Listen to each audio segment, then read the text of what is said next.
संघर्षयोद्धा मनोजदादा जरांगे पाटील आज शिवजयंतीच्या निमित्तानं किल्ले शिवनेरीवरती दाखल झालेले आहेत. दादा, शिवजयंतीचा उत्साह देशभरात नाही तर संपूर्ण जगभरामध्ये साजरा केला जातोय.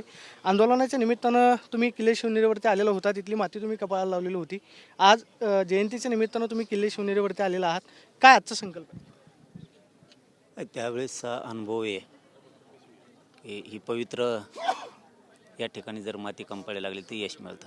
सगळ्यात प्रथम तर मी अगोदर महाराष्ट्रातल्या सगळ्या जनतेला शिवजयंतीच्या शुभेच्छा देतो. देशभरातल्या आणि विश्वातल्या सगळ्याच बांधवांना, शिवभक्तांना शिवजयंतीच्या खूप खूप मनापासून सगळ्यांना शुभेच्छा देतो. आजचा संकल्प काय असणार आहे? म्हणजे आंदोलनाच्या निमित्तानं तुम्ही असं म्हटलात की इथली माती कपाळी लावल्यावरती यश मिळतं. जगभरामध्ये आज शिवजयंतीचा उत्साह साजरा होत असताना छत्रपती शिवाजी महाराजांनी जो दिलेला विचार आहे तो सर्वसामान्यांपर्यंत पोहोचवण्याचा प्रयत्न केला. आजचा दिवस म्हणजे लय सुवर्ण दिवस. अन्यायात पूर्ण जनता खचून गेलेली होती. अंगावरती काटा उभा राहतोय. आमच्या राजानं जन्म घेतला आणि रयत अन्यायापासून मुक्त झाली. आज काही मागायचं नाही आहे, आज काही संकल्प करायचा नाही आहे. आज आमच्या राजांच्या चरणी, छत्रपतींच्या चरणी नतमस्तक होण्यासाठी आम्ही किल्ले शिवनेरी गडावरती आलोत. सूर्य उगताक्षणी राजांच्या पायावरती फुलं व्हायचं ठरलं होतं, त्याप्रमाणे फुलं पण व्हायलेत. आणि आता तिथं समोर किल्ल्याच्या समोर दरवाजाला सुद्धा आम्ही फुलं वाहणार आहेत. राजाच्या चरणी नतमस्तक होणार आहेत, पुन्हा गावाकडे जाणार. खरं तर आंदोलनाच्या निमित्तानं उपोषण करून तुमच्या तब्येतीमध्ये बरेच वेगवेगळे आपल्याला बदल पाहायला मिळतात. कधी थकवा जाणवतो. आज थकवा जाणवलं का? म्हणजे खाली पायथ्यापासून निघाला ते थेट आता जन्मस्थळावरती जेवण पोहोचलं. 3-4 पायऱ्यापर्यंत धरावं लागलं, नंतर सगळ्या पायऱ्या इथपर्यंत मी एकटा चढलो. आणि जीवनाला काय किंमत आहे? आपल्या राजापेक्षा आपलं काय जीवनाला किंमत आहे? जे होईल ते होईल या पवित्र ठिकाणी. पण इतकी ऊर्जा मिळते, इतका उत्साही माणूस होतो, इतका इथं आल्याच्यानंतर इतका जिद्दी बनतो, निष्ठावान बनतो, प्रामाणिक बनतो. राजाच्या जे पराक्रम आहे तो पराक्रम इथं आल्याच्यानंतर लक्षात येतो आणि तशी जगायची भावना होती. फितुरीची, गद्दारीची भावना होत नाही. आणि फितुरी आणि गद्दारी करणारे कधी पराक्रम करून नाही दाखवू शकत. इथल्या पवित्र मातीचं दर्शन घेणं याला खूप भाग्य लागतं. आणि आता काहीच नाही. TV9च्या माध्यमातून सांगतो, तुम्ही पुढच्या वर्षी बघा आता जयंतीला लोक किती असतात गडावरती, शिवनेरी गडावरती. एक सुद्धा कुटुंब घरी राहणार नाही, एवढी मोठी तयारी पुढच्या शिवजयंतीला आम्ही करतोय. वर्षातून एक दिवस शिवनेरी किल्ल्यावरती सहकुटुंब येत जायचं, ते मी प्रयत्न करणार आहे की वर्षापासून हे सगळं राज्यभरातले, देशभरातले प्रत्येक कुटुंब, मग तो व्यावसायिक असन, नोकरदार असन, शेतकरी असन, तो कोणी पण असू द्या, त्यांनी एक दिवस कसलाही विचार करायचा नाही आहे. सहकुटुंब आपल्या राजाच्या चरणी नतमस्तक होण्यासाठी यायचं. वर्षातून एक दिवस सगळा समाज, सगळे जनता आणण्याचा पुढच्या वर्षी आम्ही प्रयत्न करतो. आणि ते दरवर्षी पिढ्याना पार ते राहणारे, ते प्रयत्न मी करणारे. शेवटी राजांची इच्छा, पण मी तर प्रयत्न फुल करणार आहे की तुम्हाला पुढच्या वर्षी चारही बाजूने 100 किलोमीटर उभं राहायला लागणार, असं आम्ही प्रयत्न करणार आहेत.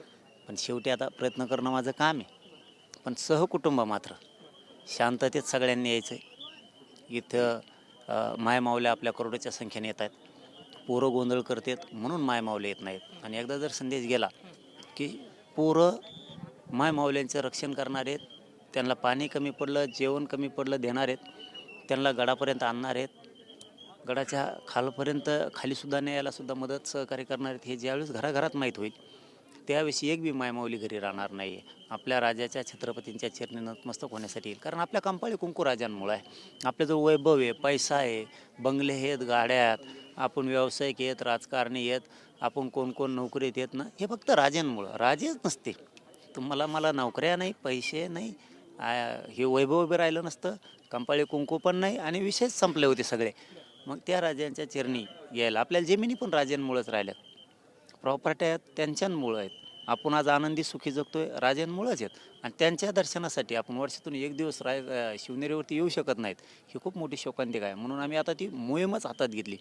सहकुटुंब सगळ्यांनी शिवनेरीवरती दर्शनाला यायचं 2027ला आता.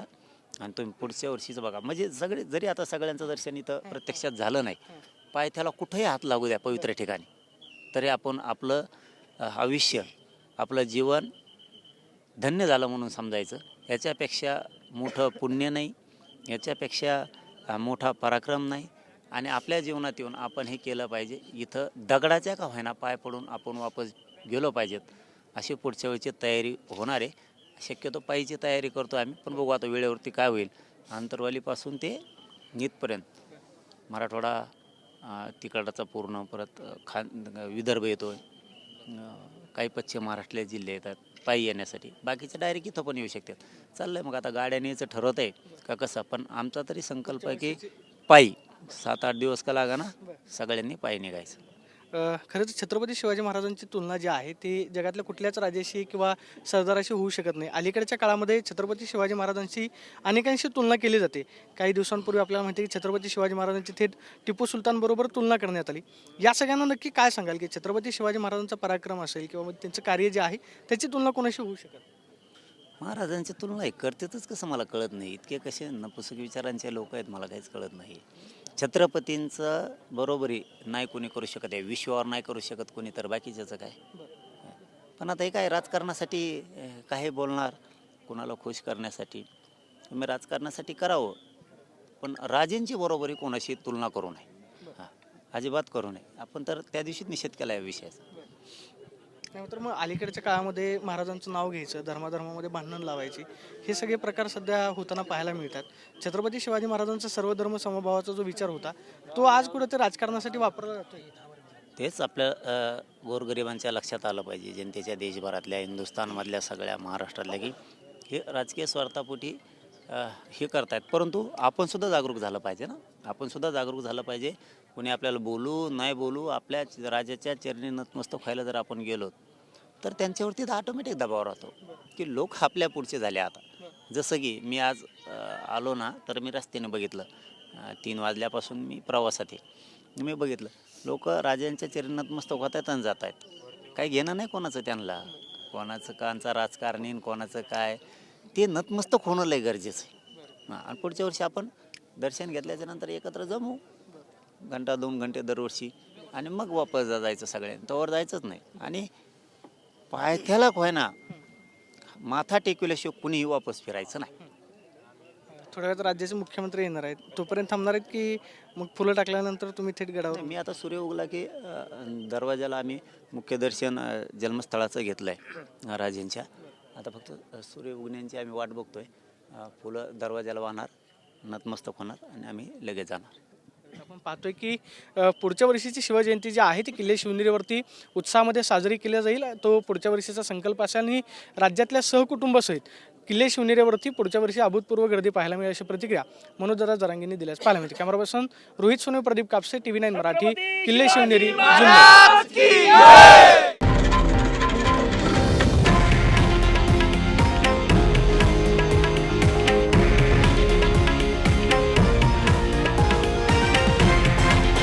हे आहे देशातील नंबर 1 न्यूज नेटवर्क आणि आपण पाहत आहात TV9 मराठी, एकमेव.